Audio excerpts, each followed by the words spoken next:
Jakarta bagian utara itu mempunyai populasi kira-kira sepertiga dari seluruh Jakarta, padat sekali dia. Yang kedua, sudah populasinya padat, mereka tidak rata-rata berpendapatan menengah ke bawah. Ada beberapa kawasan klaster-klaster yang memang kaya ya, tapi in average itu menengah dan banyak yang ke bawah.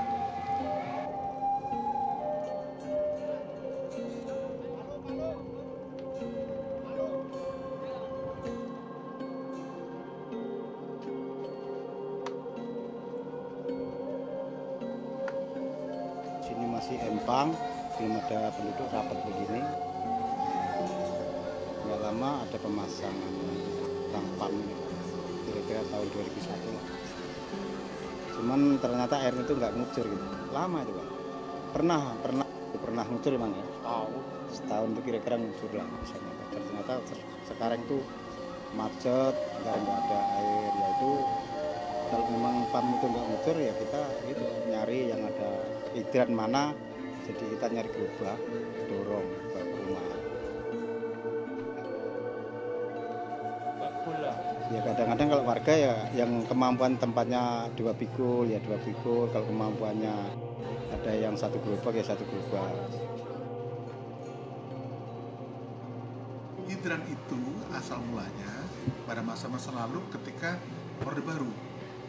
Pada waktu itu salah satu kekuatan politik itu ingin mendapatkan suara yang cukup banyak. Utara itu sangat banyak masanya.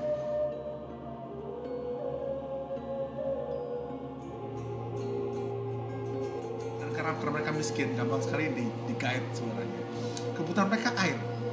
Taruh hidran di situ, banyak hidran. Kira-kira 2000 hidran.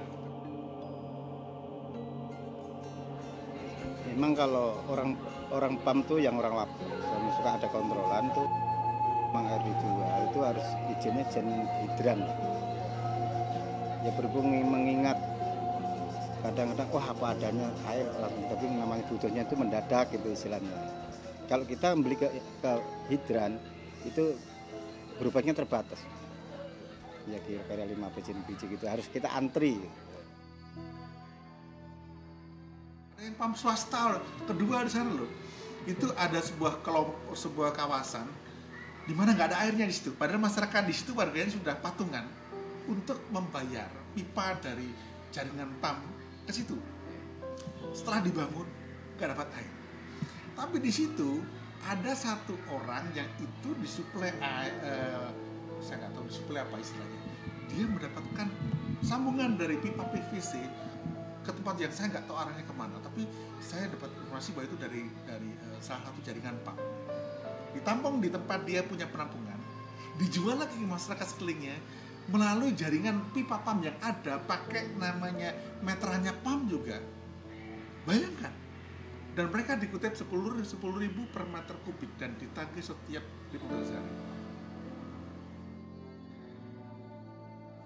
Sebetulnya warga itu menginginkan harus masing-masing rumah punya pam supaya ya mungkin kalau di pam itu nggak segitu mahal, namanya orang hidran itu kan kita harus nyari keuntungan gitu ya. Jadi setor sama ini harus ada kelebihan buat berhari-hari buat apalah gitu istilahnya. Pada tahun 2006 awal itu kita badan regulator mengajukan konsep kepada PAM dan mitra swasta merubah hidran menjadi konsep badan usaha milik RT atau di mana hidran itu berada. Kalau seperti itu, maka seluruh masyarakat yang ada di situ berkepentingan supaya hidrannya hidup. Dan hidran itu mensejahterakan masyarakat, bukan individu per individu. Jadi, kembali ke masalah hidran, yang pada waktu itu terjadi adalah pemerintah pada waktu itu punya konsep, tetapi punya banyak gak matang.